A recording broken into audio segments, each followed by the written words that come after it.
اللہ میں نے کہا کہ انی لأعلمن اقواما من امتی یاتون یوم القیامت بحسنات امثال جبال تحامۃ البیضاء فیجعل اللہ ھباء منثورا. میں اپنے قوم کے لوگ جانتا ہوں جو کہ قیامت کے دن آئیں گے اور ان کے کتنے نیک اعمال ہوں گے. یاتون یوم القیامت بحسنات امثال جبال تحامۃ البیضاء, ان کے اتنے نیک اعمال کہ بڑا تہامہ پہاڑ کے برابر چمکتے ہوئے بیضاء, فیجعل اللہ ھباء منثورا, اللہ تعالیٰ ان کو ذرات مٹی مٹی ریزہ ریزہ کر دیں گے. تو صحابہ نے کہا یا رسول اللہ صفہم لنا جلہم لنا اللہ نکون منہم, ہمیں ان کے بارے میں بتائیں, ان کی ٹریٹس بتائیں, کیسے ہوں گے وہ لوگ تاکہ ہم ان میں سے نہ بن جائیں. اور آپ نے کیا کہا انہم من اخوانکم, اور ٹریٹس اور ان کی وہ بتائیں نشانیاں بتائیں کہ وہ ہوں گے کون, تمہارے بھائی ہوں گے. ومن جلدتکم ویأخذون کما تأخذون اللیل ولکن اذا خلوا بمحارم اللہ تعالی انتہکوها, تمہارے بھائی ہوں گے, تمہارے سکن کلر کے ہوں گے. وَيَأْخُذُونَ كَمَا تَأْخُذُونَ اللَّيْلَ, وہ رات کو قیام اللیل کے لیے اٹھتے ہوں گے جیسا تم اٹھتے ہو, یعنی ان کو تہجد پڑھنے والے ہوں گے, تہجد پڑھنے والے ہوں گے, ان کو آخرت کی تڑپ ہوگی, وہ دین کو سمجھتے ہوں گے, وہ نیکی کی خواہش رکھتے ہوں گے, اس لیے تو اتنے بڑے بڑے اعمال کے ساتھ آئے ہیں قیامت کے دن.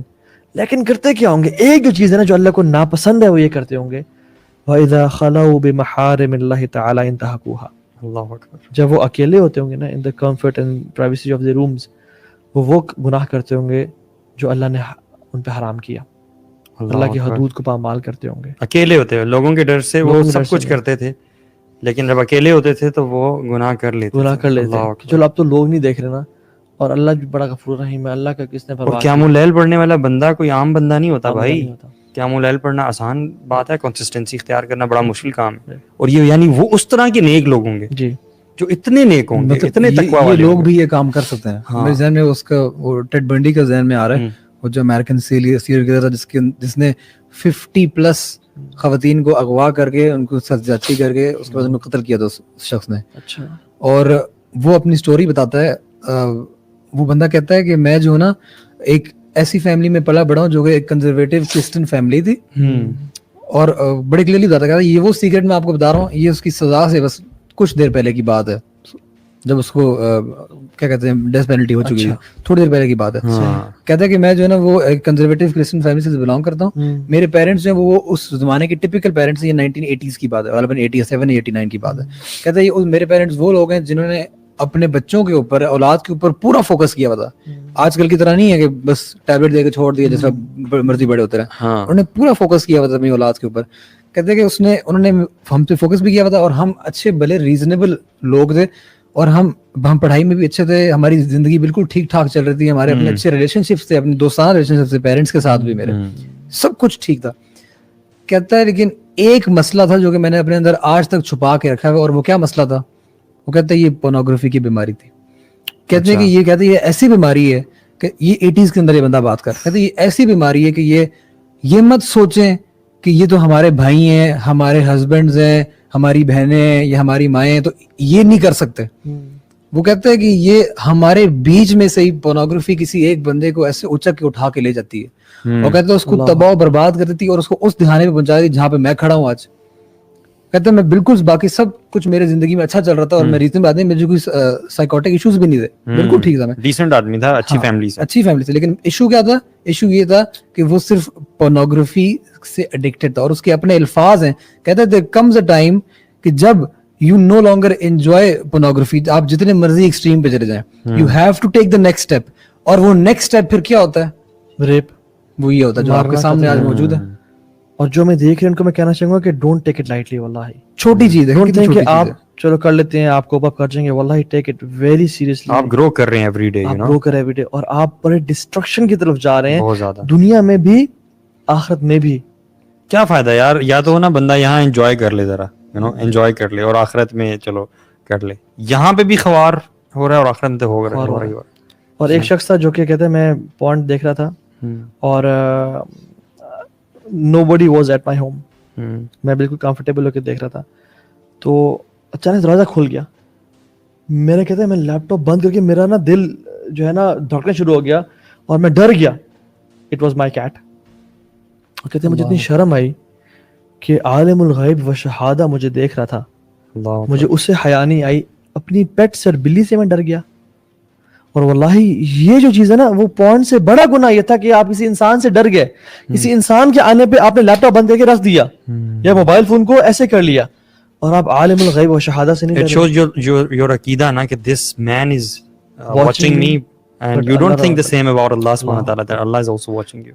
وہ تو وہ ہے وما تسقط من ورقۃ الا يعلمها. ہم جسٹ امیجن کرنا کتنے درخت ہیں, یار کیا کمال علم ہے اس ذات کا, اور کتنی مخلوقات ہیں, ذرات ہیں, چونٹیاں ہیں, لیکن وہ ایک پتے کو جانتا ہے. اور علماء تفسیر میں بیان کرتے ہیں وہ یہ بھی جانتے ہیں کہ وہ پتا جو ہے کس طرف گرے گا, اس طرف یا اس طرف گرے گا. جب وہ جانتا ہے تو پھر میرے اور آپ کے اعمال نہیں جانتا. اللہ اکبر. اچھا پھر جو یا باغ خیر اقبل, رمضان کی راتوں میں یہ اناؤنسمنٹس ہوتی ہیں, اے لوگوں جو خیر کام کرنے والے ہو آگے بڑھو اور زور لگاؤ. وہ یا باغ شر اکثر, اے شر کے چاہنے والے اب تو رک جا, اب تو جہنم کے دروازے بند ہیں, جنتی کھلے ہوئے ہیں.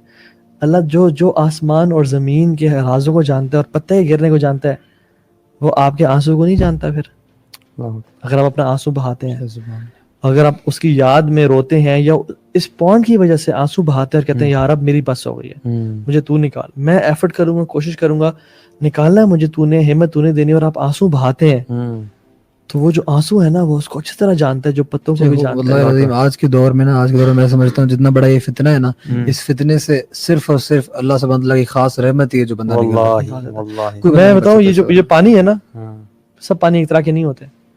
یہ پانی اس کے پورا سمندر بھی لے نا آپ, یہ جہنم کی آگ کو نہیں بجھا سکتے, لیکن ایک آنکھ سے نکلا ہوا جو پانی ہے نا, یہ پوری جہنم کی آگ کو بجھا دے گا. یہ ایک قطرہ جو آپ کی آنکھ سے نکلے نا, this is more valuable than the oceans. واللہ اللہ تعالیٰ قرآن میں فرماتے ہیں نا وَاسْتَعِینُوا بِالصَّبْرِ وَالصَّلَاةِ, دو اللہ تعالیٰ نے ٹریٹس بیان کیے ہیں. اللہ تعالیٰ نے کہا کہ مدد طلب کرو اللہ تعالیٰ کی دو چیزوں سے, صبر سے, وہ جو پہلے آپ نے ایکسپلین کر دیا, اور نماز سے.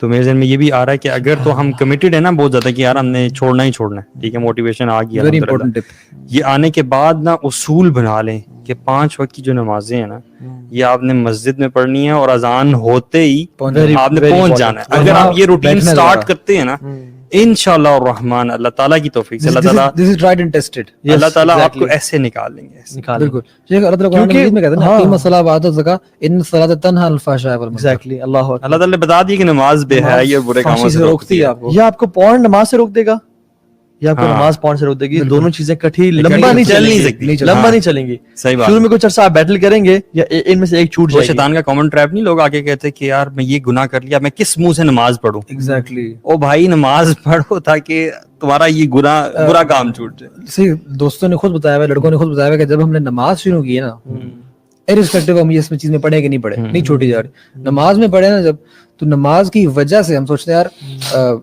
ابھی میرے پاس ٹائم ہے, میں اکیلا ہوں, 12:30 ہو رہے ہیں, 1:30 بجے جماعت ہے, ٹھیک ہے, تو کہتے ہیں میرے پاس ابھی موقع ہے کہ ابھی میں نا لگا لوں اپنا موبائل فون نکال کے میں پورنوگرافی میں انڈلج کر لوں. کہتے ہیں لیکن میں پھر رک جاتا ہوں کہ یار میں نماز پڑھنے جانا ہے ابھی, تو ابھی اتنا ٹائم نہیں ہے میرے پاس. اور وہ بچیں گے, ظہر کی نماز میں بچیں گے, عصر کی نماز میں بچیں گے, مغرب کی نماز میں بچیں گے, عشاء کی نماز میں بچیں گے, فجر کے ٹائم پہ جو دوبارہ پیک ٹائم ہوتا ہے دوبارہ اس ٹائم پہ بچیں گے. اور کانشیسنس کا بھی ہونا کہ یہ نماز کے لیے میں جا رہا ہوں, میں نے آدھے گھنٹے میں اللہ کے سامنے کھڑے ہونا, جا کے کس منہ سے میں کھڑا ہوں.